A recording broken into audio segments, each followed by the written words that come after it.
What have you learned about how to deal with and overcome fear? Go. Yep. It's you when all that fear that's in your head, all the what ifs and the scenarios that you create inside your own mind that are way worse than anything that is actually going to happen, they all disappear when you go. So just take action and start moving forward. That is the moment that can last 1,000,000 years, is waiting to go.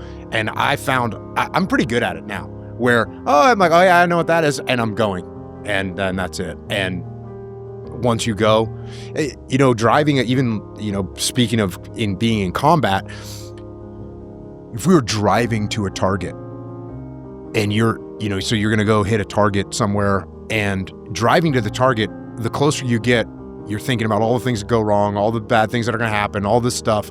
When one of my guys gets wounded, what if they have IEDs in the yard? Like, there's a bunch of things going through your mind.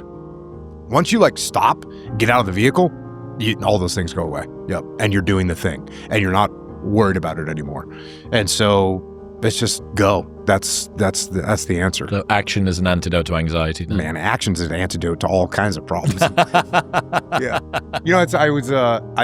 I ski, and I was up in Big Sky, Montana, and they've got this challenging trail, and I was at the top of it. And you're thinking, oh, well, this could be the end of my ACL. And all these stupid things are going through my mind. And I'm like, it's like, as soon as I got there, just boom, just going. Just go. Is that something you always had? What? That I feel fear, immediately lean into it. How trained is that versus how innate is that? I think it's trained, because you go through situations. And it's interesting, in the military, they're probably doing it to you on purpose, or maybe it's just the way it is. But okay, you're going to go rappelling. Right? Rappelling is it doesn't feel that crazy. Well, then you're going to fast rope, which is a little bit of a step up. And then you're going to rappel off of a building, right? And then you're going to rappel out of a helicopter. Then you're going to fast rope out of a tower. And then you're going to fast rope out of a helicopter. And then you're going to parachute. And then you're going to free fall parachute. And all those things, they're all things that you can be afraid of. Even going back to the obstacle course, which I think the tallest obstacle on the obstacle course might be the cargo net, which is a cargo net that you climb up. It's probably,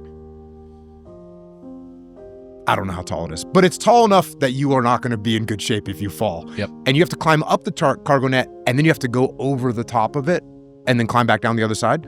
But even that, if you're freaked out or you're scared, you're going to get stuck there. And there's guys that do get stuck. They don't climb over the top of it. Not a lot, but there's occasionally guys that it's not happening. So the longer that you sit, you hang on and look and stare and contemplate the chances of you falling off, it doesn't get any better. So eventually you just throw your leg over and get over that damn thing. So I think I probably just experienced it enough and was cognizant enough to recognize that at some point, oh yeah, this feeling of caution and fear and all that stuff in the back of my head, yeah, I just need to get rid of all that and just go. It seems to go away when I move toward it. Yeah, it does go away. It 100% goes away. There's got to be something that you do that makes you a little bit scared. Mm-hmm. What? What's the stuff? Going out on stage is one of those. 3,500 people in London, this big event that we've been building up to for 6 months. And my two favorite bits of it, or three favorite bits of it, half an hour before I'm about to go on, as I go on, and then just as I finish and as I come off. 1 minute before I go on is fucking awful. And it's in the Humvee driving to the target with the people thinking about the things. You're like, fuck, just, But you see greyhounds in the traps before they get set off. It's the exact same. And that's a really, really good way to put it. The fact that the fear of the thing is only present when the thing hasn't started. Yeah. I wrote a kid's book called Mikey and the Dragons, and the story is, spoiler alert, the kid, his dad is the king, his dad dies, the kid now has to defend the village from the dragons. And he's scared because he's only a little kid and he can't pick up the sword and he can't pick up the shield, it's too heavy. But he's the kid. He's the son of the king. He's the prince. He's got to go fight the dragons. And he gets a note from his dad that says, hey, stand up, go attack the dragons, you'll see that there's nothing to be afraid of. And he gets up there and enters the dragon cave, and guess what? The dragons are little tiny cute dragons. But his fear is the same fear that we all build up for whatever that thing is, whether it's going on stage, or whether it's jumping out of an airplane, or whether it's taking risk with some kind of a business situation. Well, the more you sit there and think about it, the worse it's going to get in your own head. So good. I wonder how much of it as well is fear of the unknown versus fear of the thing.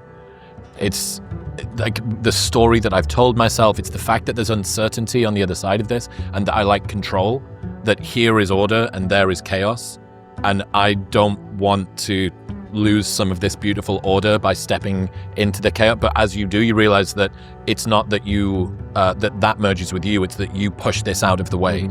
You know, kind of like how a little reality distortion sphere moves through. And you locally, so it was my Twitter bio for ages, to quote from Naval. He says, I locally reverse entropy. I fucking love that idea. You know, you've got this entire universe, entropy, this force that is going to destroy everything. The only thing that is not going to survive, entropy, or that is going to survive, entropy, right? This permanent decline all the way down. And you think, yeah, briefly, for my time on this planet, for however many decades I'm going to be here, I actually locally reverse entropy. The fucking entire power of the universe bearing down on me. It's like, yeah, not while I'm here. I really love that. I think it's a cool, like, cosmic middle finger. Yeah, and it's just the fact that you can control a lot more than you think, and the world is happening, and if you let the world happen to you, it's going to happen to you. But if you want to make something happen in the world, you can do that as well. It's a choice you get to make.